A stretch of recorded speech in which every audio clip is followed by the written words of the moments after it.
confab. Where's Elly? Well, she's out back with her critters. Elly Mae?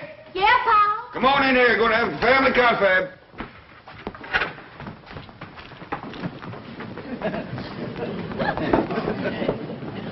Now, as you all know, poor widow Fenwick and her young'un is coming to spend the day, and we all got lots to do. Fenwick.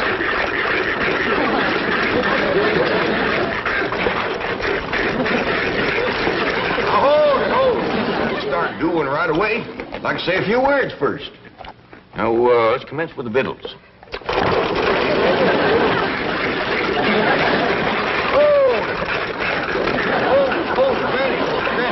I mean the victuals for the Fenwicks. What you got planned? Possum stew, grits and jowls, some corn pone, and some pickled crawdads. Sound a little rich for folks that ain't ate for a while. Well, maybe you're right, Jed. To get the wrinkles out of their belly, I'll start them off with some nice hot owl soup. That'll be fine. Now, Elly, you, Jethro, delivered them that box of clothes, right? That's right, Pal. I never knowed there were so many needy folks in Beverly Hills. Me neither. But by doggies, you gotta admire that widow Fenwick. She's poor but proud. Jethro and Elly tells me that right up across the front of this little house of hers, she's got writ big as life, Fenwick House.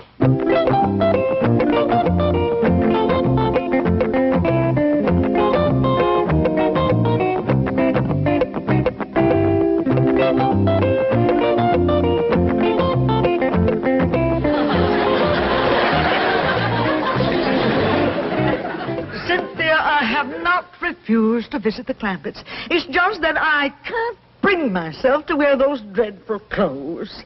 They are not dreadful. They are the very latest fashion introduced at the Willows Finishing School by Miss Elly Mae Clampett herself. Don't you understand, Mummy? The latest thing is to look basic and understated. It has something to do with Zen. But they just don't look right. Mummy, when a girl as rich as Elly Mae Clampett wears something, it's got to be right. Now, come on, let's not be the last millionaires in Beverly Hills to get the new look. The Clampett look. Where's everybody going in such a hurry? We're going to have Jethro load furniture take off to the Fenwicks. Well, now, hold up loading that truck again. How do we know that the family's going to need all this stuff? Like I told you, Uncle Jet, they need just about everything. Well, how do we know their place is going to hold it all? Let's go over there and take a look. Yeah. I'd like to see the widow's place. Well, now, Granny, I think the women folks better stay here in case they get here while we're gone. How about you men folks staying? Well, you women folks don't know how to drive the truck. Maybe I can. I ain't never tried. Crank her up, Jethro. Heft your Granny down. We'll be back directly. The widow's liable to be right stove up when she gets here, walking all the way. Don't worry, kid. One slug of my rheumatism medicine and she'll be as good as new.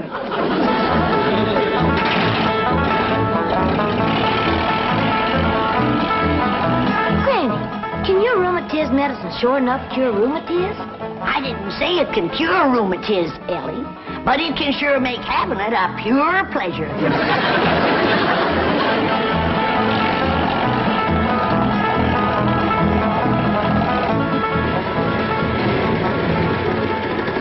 We don't want to embarrass them, Jethro, so if they still at home, we'll right quick drive by. Don't look like nobody's home, Uncle Jet. Well, come on, let's take a look around.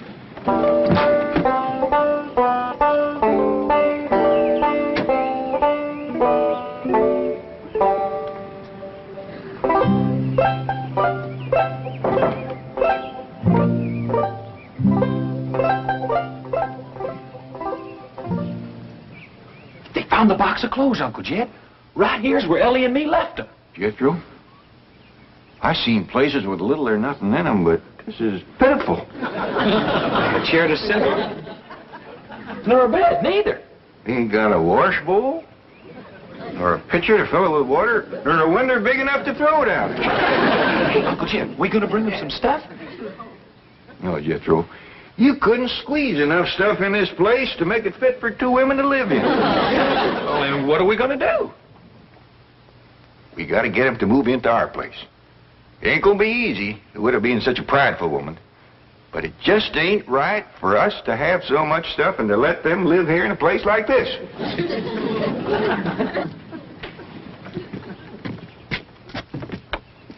Now, there's something I just can't understand.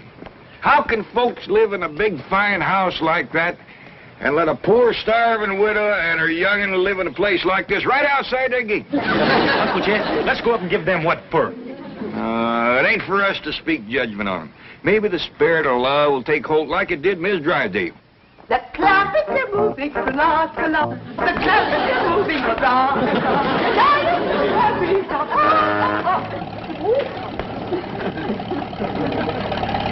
Howdy, Miss Drysdale. Splendid. You came back with another load. Well, now, hold on. We decided not to move these things. Why not? Well, we're hoping that the Fenwicks will move in and use them here. The Fenwicks. Mrs. Radnor Fenwick? Yes, ma'am. You know, the widow with the skinny daughter named Cynthia. They are moving into this house? Well, we're hoping they will. But this is marvelous. I've been trying for years to meet Mrs. Radnor Fenwick, and now she's going to be my next-door neighbor. Well, it ain't for certain yet. Have you engaged a real estate agent to help you sell them on the place? Oh, ma'am, we just kind of figured on talking them into it when they come over. I'll help you. I'll dash home and change and come back and help you.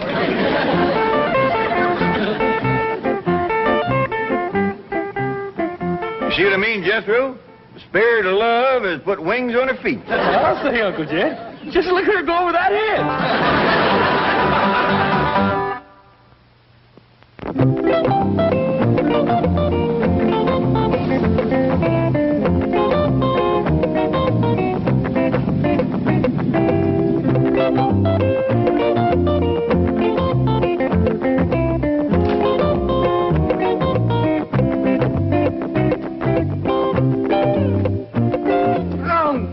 Mummy, and that makes you look just like any other common, ordinary, everyday millionaire. Now take it. No, Cynthia, I can't. I just can't. Well, you must. I just can't. Mummy, if anyone were actually to see you, I would die of mortification. Mummy, I thought I told you, no jewelry.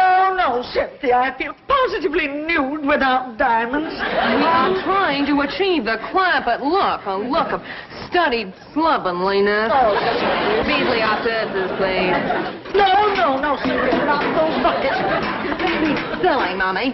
Yesterday, Elly Clampett carried one to school, and the effect was devastating. Oh, dear, if your father could see us now, he'd just turn over in his mausoleum. Beasley, get the rolls out of sight quickly. We'll call you if we need you. Yes, Beasley, park it close by. Yes, I'll phone you to the front seat number. Oh, Mummy, look at that. Yes. Disgraceful, isn't it? Disgraceful? It's fabulous. Unbelievably understated. It's probably the only purely existentialist car in Beverly Hills. They must have it copied. Cynthia, we've used nothing but rolls for decades. Oh, Mommy, this is progress. Don't you understand? Frankly, no. I seem to have lost all sense of values. It's like a nightmare. Well, here, come sit down and pull yourself together before we meet them. Oh, it's just all so confusing. I just know this never could have happened if Coolidge was still in the White House. Paul, don't you want me to set the table in the fancy eating room? I reckon not, Ellie. We gotta be special careful not to put on airs around the poor widow. Let's eat in the kitchen family style like we always have. Well, that's a good idea. If we want the Fenwicks to move in here with us, we gotta make them feel like this family. Jed, is the Fenwicks moving in with us lock, stock, and barrel? Granny, the Fenwicks ain't got a lock, stock, and barrel to move in with. Right, Ellie? That's right, Paul. Not even a rain barrel. He ain't got a pump. He ain't got a place to wash at all. Well, the best thing to do when they get here is to stick them in the tub and scrub them down. I don't think they'd take to that right off. Hey, Ella May. Come on, Ellie, let's go swimming. What's the matter with you? We've got company coming. Oh, Granny, I'm hot and tired. You get into some decent clothes. Now, hold on, Granny. I think maybe Jethro will solve their problem. You see there, Granny? I solved your problem. What problem, Uncle Jet? getting a Fenwicks scrub without shaving them none. You mean I should do it? Oh, you just go for a swim in the cement pond and take along a cakey Granny's lye soap and a nice stiff brush. Elly May, when the widow and her young'un get over here, you invite them down to the cement pond for a swim. Okay, Pa? When they get down to the pond, Jethro, you commence the soaping and the scrubbing and the splashing, and they'll get the idea. Dingies, that's a first-rate notion. Oh, thank you, Granny. There goes that spooky music coming out of the walls again. Boy, it's pretty. Yeah, I hope it keeps playing till the widow gets here. It might cheer her up. Well, someone best open the door. As soon as that music starts to play, someone's going to come knocking at the door. I noticed that. Take a look outside, Elly. And you get your nakedness out of sight.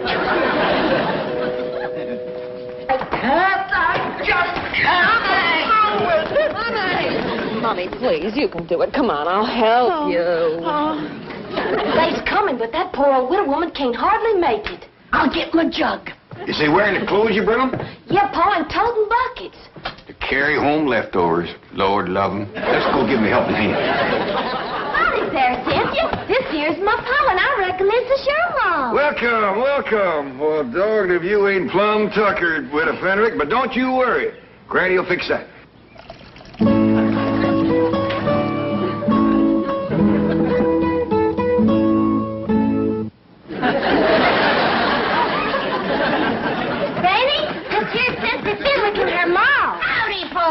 Take their buckets out to the kitchen, Elly. Yes, sir, Pa.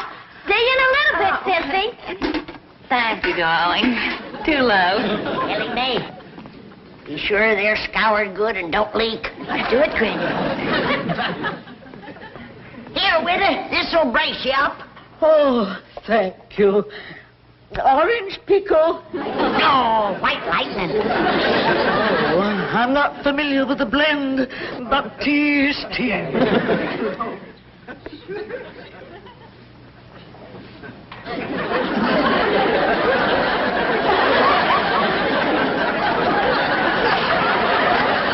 Got her to breathing deep.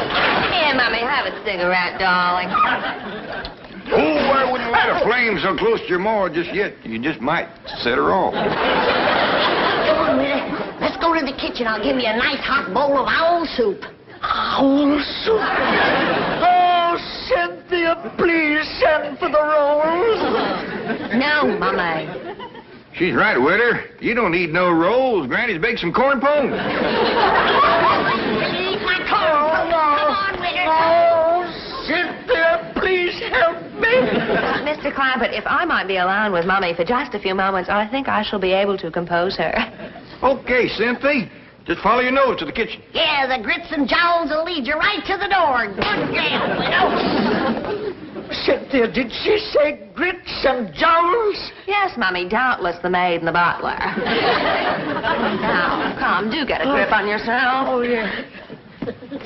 Mommy, think of all the trouble the Clampetts have taken to achieve a total look. The truck, those clothes, their speech. Why, they even weave. You'd weave, too, if you ever drank their tea. Try to emulate them.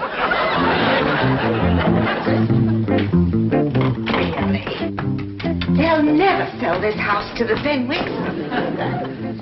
We can practice on the cleaning woman.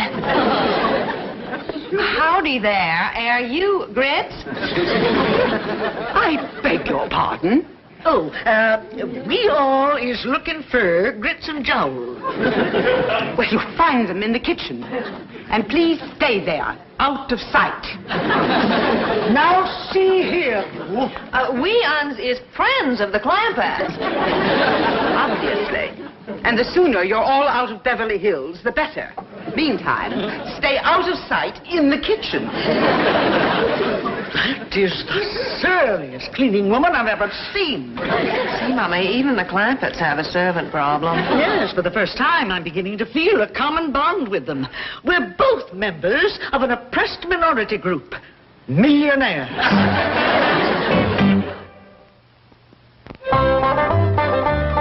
Ain't the Fenwicks sniffed their way to the kitchen yet? Well, not yet, Pa. Should I go and find them? Well, let's have a little confab first. Now, Jethro is getting powerful hungry, paddling around in the cement pond with that brush and soap.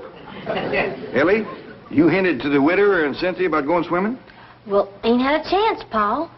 Well, they must be nigh on to starving. Granny, can we skip the washing and go right to eating? Jed, from what you tell me about the way they've been living, I'd feel much better if they were washed down good before they sat at my table. Maybe you're right. They didn't look bad, but you never can tell. Oh, there you are. We're still looking for grits and jowls. Oh, we'll get to them directly. Ellie. Oh, Cynthia, I bet you and your ma would like to go swimming, huh? I wouldn't. And now neither would I. We got a dandy pond, all made out of cement. Nice clean water in it, too. And plenty of room to splash around and work up a good lather. No, thank you. Yeah, I'll pass, too.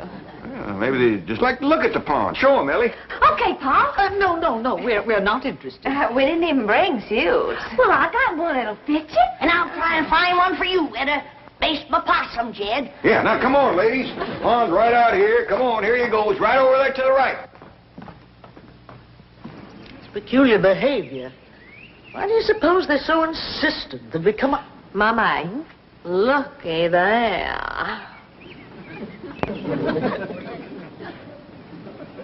Magnificent. What a specimen of manhood. Who do you suppose he is? Let's find out.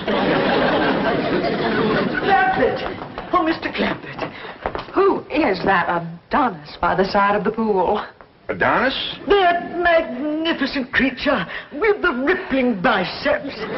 Let's take a look, ma'am. That's why they wanted us to see the pool. They're going to attempt a little matchmaking. Oh, I hope so.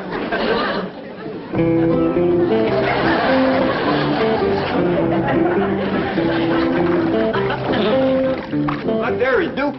Duke? He has a title? Yeah, Duke. Duke of what? Where's he from? Well, he was born in Oxford. He's been with us since he was a little feller. Then he's the Duke of Oxford. Yeah, I reckon so. We just call him Duke. He hasn't got a wife, has he? Well, he's had his share of lady friends, but nobody right at the moment. Cynthia, I sure do hope you change your mind about going swimming. Oh, I have. Oh, Cynthia, you seem right fond of Duke. If you want him to like you, just tickle him behind the ear. He just loves that, Cynthia. Then when he lays over on his back, scratch his belly. So don't stand there. Get scratching. Sure know where to change, Ellie. Okay, Pa. Mr. Clampett, I imagine that Cynthia and I do appear a bit eager, but I want you to know that my daughter is worthy of royalty. We Fenwicks are a very, very old family. Oh, now, Witter, don't talk like that. There's many a good tune left in an old fiddle. Here's a brand new swimming suit. Never been wore before. It was given to Jed here for a wedding present. Remember, Jed? Too big. Wouldn't be enough left sticking out to wash. Wash? Yeah, we'll make do. You better leave the room, Jed. Go on out to the laundry tub, Witter, and peel your shirt off.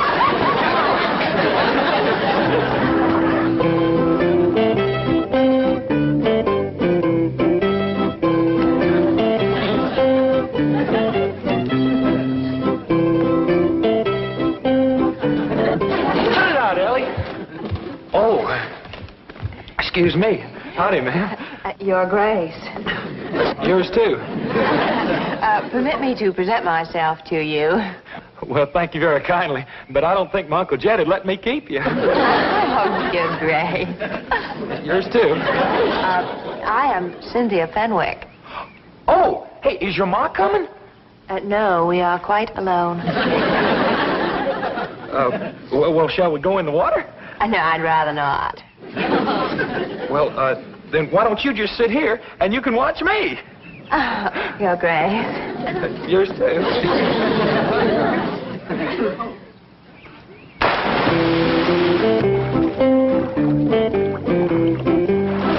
Now watch here. Are you watching, Cynthia? Oh, yes, I am. All right, now, here we go.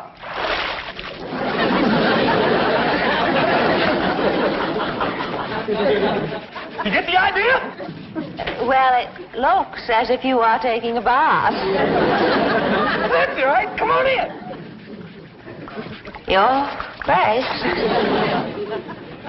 Yours too.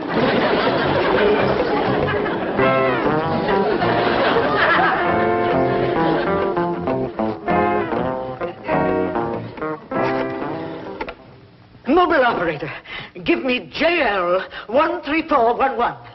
No, make that 12. I want the front seat. I thought I told you to stay out of sight in the kitchen.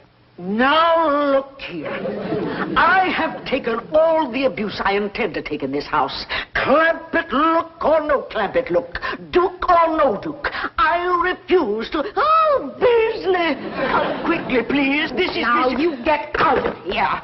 And take that other antique with you. I refuse to take orders from a poorly dressed, ill-mannered, overweight cleaning woman. Why, you loutish hillbilly. I am Mrs. Milburn Drysdale. And what does that mean? It means that I am a pillar of society. You were a pillar. I am cutting you down to a stump. Don't you dare pull a knife on me. The only thing I'm going to pull on you is your head. Yeah, Jethro, Granny said she had trouble scrubbing the witter. How'd you do with the daughter? I tried, Uncle Jet. But that girl ain't washed in so long, I couldn't sell her on the idea. Granny said the witter bucked like a mule, too, and then she busted loose and run. Can we eat now? Yeah, Jethro, scoot up the back way and get some clothes on. Hey, you know something, Uncle Jet? That skinny little rascal, all she wanted to do was tickle me behind the ear and scratch my belly. Paul, come quick. Miss Drysdale and the widow Fenwicks is having a real cat fight in the front hall. Let me up, you female wrestler. I'll have you drummed out of Beverly Hills. Now you collar. Hold her right there. Now I'm going to finish the job. Widow Fenwicks. Did you call her Fenwick? I did. Here now, get off that poor starving Miss Fenwick. You all right, witter? You all right? Oh, I have never been less all right in my entire lifetime. Beasley's here. What's the matter? Ask no questions. Just flee for your life. Uncle Jet, can we please eat now? Not being you, Jethro. A fellow named Beasley just grabbed the witter and her young and made off with them. Come on, we got to catch them.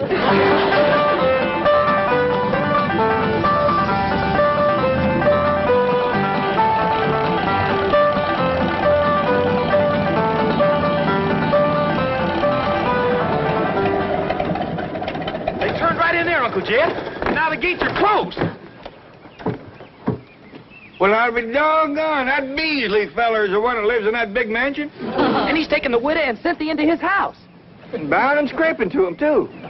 Uncle Jet, you was right about not speaking judgment on that rich fella. Yeah, looks like the spirit of love sure took a hold of him, all right. Come on, Jethro, let's go home and have some possum.